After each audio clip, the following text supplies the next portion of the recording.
Madame, Monsieur, bonjour, voici les titres du JT de ce jeudi 1er mars. Loueur en meublé professionnel, mise en œuvre du prélèvement à la source et action d'un associé contre le dirigeant. Les loueurs en meublé exerçant leur activité à titre professionnel peuvent, sous certaines conditions, bénéficier d'avantages fiscaux, dont le régime d'exonération des plus-values professionnelles des petites entreprises. L'obtention de ce statut favorable vient d'être simplifiée, en particulier pour les personnes physiques non commerçantes qui exercent l'activité civile de loueur en meublé professionnel à titre individuel. En effet, le Conseil constitutionnel vient de censurer l'exigence légale selon laquelle, pour pouvoir invoquer ce statut, il faut qu'un membre du foyer fiscal du contribuable soit inscrit au registre du commerce et des sociétés, le RCS. En d'autres termes, ces personnes n'ont désormais plus à justifier auprès du fisc qu'elles ont effectué une démarche en ce sens et essuyé un refus.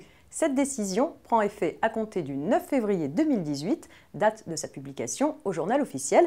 Attention, une personne commerçante exerçant l'activité de loueur en meublé professionnel doit toujours être immatriculée au RCS. Parmi les mesures destinées à faciliter la mise en œuvre du prélèvement à la source ou PAS de l'impôt sur le revenu, les pouvoirs publics souhaitent que les collecteurs, notamment les employeurs, récupèrent le taux de PAS des contribuables avant le premier versement du revenu pour l'appliquer immédiatement.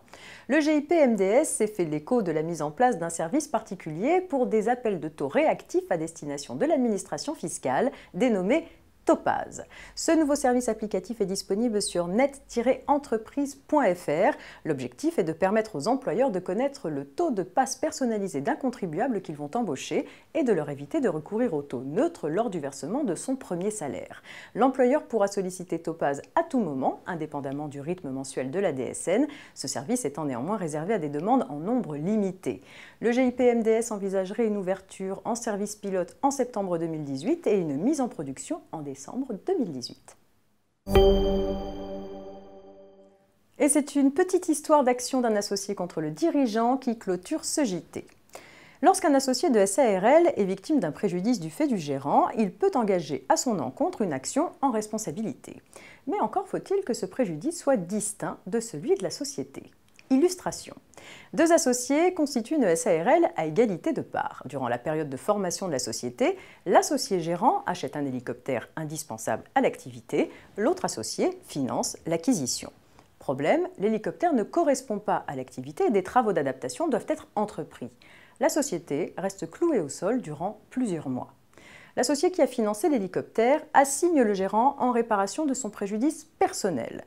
Action irrecevable, lui répondent les juges. Un préjudice distinct de celui de la société n'a pas été démontré.